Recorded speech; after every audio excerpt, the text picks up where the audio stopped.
ஜெர்மனியின் உருவாக்கம் 1866ஆம் ஆண்டு ஆகஸ்ட் 23ஆம் நாள் பிராக் ஒப்பந்தம் கையெழுத்தானதன் மூலம் ஆஸ்திரியா-பிரஷ்ய போர் முடிவுக்கு வந்தது. இது ஜெர்மன் தேசத்தின் ஒருமைப்பாட்டிற்கான பாதையை திறந்து ஐரோப்பிய அரசியல் வரைபடத்தை மாற்றியமைத்தது. 19ஆம் நூற்றாண்டில் ஆஸ்திரியாவும் பிரஷ்யாவும் ஜெர்மன் கூட்டமைப்பு நாடுகள் மீது ஆதிக்கம் செலுத்துவதற்காக போட்டியிட்டு வந்தன. 1815ஆம் ஆண்டு நெப்போலியன் போர்களுக்கு பிறகு நிறுவப்பட்ட ஜெர்மன் கான்ஃபெடரேஷன் எனும் ஜெர்மன் கூட்டமைப்பு ஆஸ்திரியாவின் தலைமையில் இருந்தது.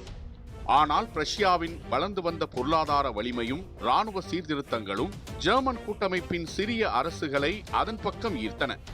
இந்நிலையில் 1864ஆம் ஆண்டில் டென்மார்க்குடன் நடந்த போருக்கு பிறகு செல்ஸ்விக் மற்றும் ஹோல்ஸ்டீன் ஆகிய 2 மாகாணங்களை யார் நிர்வகிப்பது என்பதில் இரு நாடுகளுக்கும் இடையே கருத்து வேறுபாடு ஏற்பட்டது. ரஷ்யாவின் பிரதமர் ஓட்டோ வான் பிஸ்மார்க் இந்த பிரச்சனையை பயன்படுத்தி ஆஸ்திரியாவின் செல்வாக்கை முற்றிலுமாக அகற்றி பிரஷ்யாவின் தலைமையில் ஜெர்மனியை ஒன்றிணைக்க திட்டமிட்டார். இதையடுத்து ஆஸ்திரியா மீது பிரஷ்யா போர் தொடுத்தது. அதே சமயத்தில் பிஸ்மார்க் இத்தாலியுடன் ஒரு ரகசிய ஒப்பந்தம் செய்து கொண்டார். வெனிசியாவை பெற்றுத் தருவதாக வாக்களித்து இத்தாலியையும் ஆஸ்திரியாவுடன் போரிட வைத்தார். இதன் மூலம் ஆஸ்திரியா ஒரே நேரத்தில் 2 முனைகளில் போரிட வேண்டிய நெருக்கடியான நிலை ஏற்பட்டது. 1866 ஜூன் மாதம் தொடங்கிய போர் பிஸ்மார்க்கின் ராஜதந்திரம் காரணமாக அவர் எதிர்பார்த்தபடியே மிக விரைவாக முடிவுக்கு வந்தது.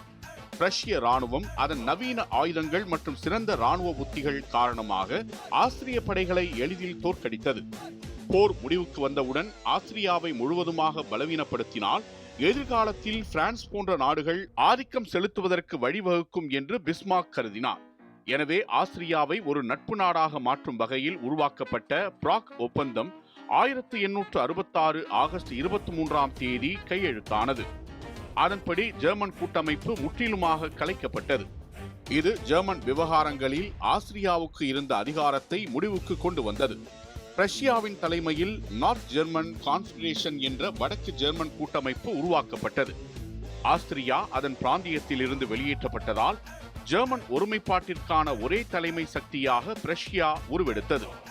இது 4 ஆண்டுகளுக்கு பிறகு நடந்த பிராங்கோ பிரஷ்ய போருக்கு வழிவகுத்தது. அந்த போரில் பிரஷ்யா பிரான்ஸை தோற்கடித்தது. இதன் மூலம் தெற்கு ஜெர்மன் அரசுகள் பிரஷ்யாவுடன் இணைந்தன.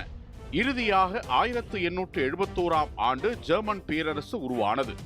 பிராக் ஒப்பந்தம் நவீன ஜெர்மனியின் உருவாக்கத்திற்கான அடிக்கல்லாக வரலாற்றில் பதிவானது.